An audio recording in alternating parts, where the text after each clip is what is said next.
অনেকে সেজদার জায়গায় বেশি ধুলাবালি দেখলে একটা ফু দিয়ে নেয়, অনেক সময় 2-3টাও দেয় ফু। এই ফুটো দিয়া এরপরে সেজদা যায়। এরকম লোক আছে না নাই? সামান্য ধুলাবালি আছে, একটু কপালে নাকে লাগবে, এরকম যদি হয় তাহলে সেক্ষেত্রে ফুটো না দিয়ে সরাসরি সেজদা চলে যাওয়া উচিত। কারণ ফু দেওয়া এটা নামাজের ভেতরকার কাজ না বাইরের কাজ? নামাজের মধ্যে যা যা করা লাগে এর মধ্যে কি ফু দেওয়া বলতে কিছু আছে? নাই। তাহলে তো নামাজের কাজ না, এটা নামাজের বাইরের কাজ। নামাজের মধ্যে নামাজের বাইরের কাজ করা যাবে না। যদি বাইরের কোনো কাজ এমন হয় যেটা না করলে কোনো উপায় নাই, যেমন কথার কথা মশা একটা কামড় দিছে, এমন জোরে কামড় দিছে আর এমন ব্যথা যন্ত্রণা শুরু হয়েছে, জ্বালা শুরু হয়েছে যে ওই জায়গায় একটু না ডললে আপনার অনেক কষ্ট হয়ে যাচ্ছে, তাহলে হালকা করে একটা ডলা দেন। যদি একটা মাইক দেওয়া লাগে একটা মাইক দেন, এতটুকু করতে পারেন। মোবাইলটা হঠাৎ করে বেজে উঠছে নামাজের মধ্যে, এখন এটার আওয়াজের চোটে সব মুসল্লিদের নামাজ বরবাদ হয়ে যাবে। আপনি আস্তে করে হাত দিয়ে পকেটের মধ্যে আপনি ওইটা বন্ধ করে দেন, অথবা টিপ দিয়ে ওইটার গলা চিপা ওইটার চিল্লি বন্ধ করে দেন। এতটুকু আপনি করতে পারবেন, এতটুকু আপনি করতে পারবেন। অনেকে আছে দেখবেন মোবাইল বাজতে বাজতে বাজতে বাজতে পুরা মুসল্লিদের সবার নামাজের 12টা বাজানো শেষ, তারপর উনি মোবাইলের দিকে হাত দেয় না। ওই যে হাত বাঁধে নামাজ ভাঙি যায় কিনা এই চিন্তা। তো এতটুকু সামান্য কাজ করলে নামাজ ভঙ্গ হবে না। আর এটা করা জরুরি, কারণ না করলে সবার মনোযোগ নষ্ট হচ্ছে, সেজন্য এটুকু করা যাবে।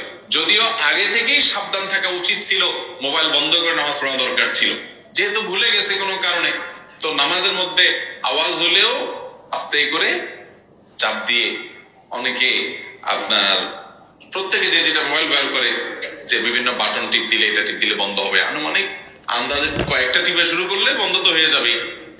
আবার অনেকে আছে বাইর করে এরকম ভালো করে দেখে, হ্যাঁ কলটা কে দিল, ওর 14 গোষ্ঠী উদ্ধার করার নিয়ত করে মনে মনে।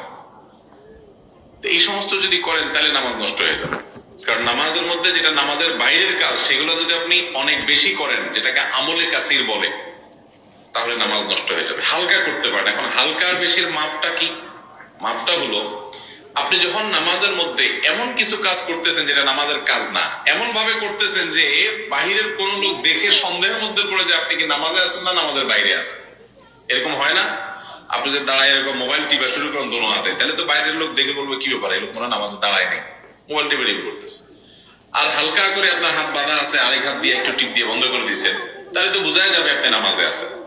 তো এইরকম হালকা যদি কাজ করেন অসুবিধা নাই, কিন্তু বেশি কাজ যদি করেন যে আপনি নামাজে আছেন কিনা এটা নিয়ে মানুষ সন্দেহ পড়ে যেতে পারে, এরকম বেশি অন্য কাজ করেন, তাহলে নামাজ নষ্ট হয়ে যাবে, এটা নামাজ ভঙ্গকারী বিষয়।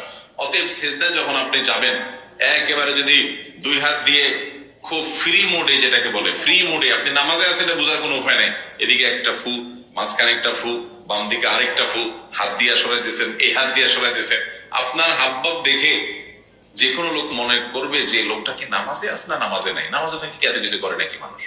এইরকম যদি বেশি করেন তাহলে নামাজ নষ্ট হয়ে যাবে।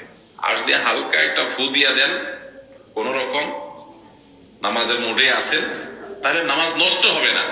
কিন্তু এই ফুটাও যদি না দিয়ে নামাজ পড়তে পারেন সেটা বেটার, কারণ নামাজের মধ্যে অনামাজের কাজ নামাজের বাইরে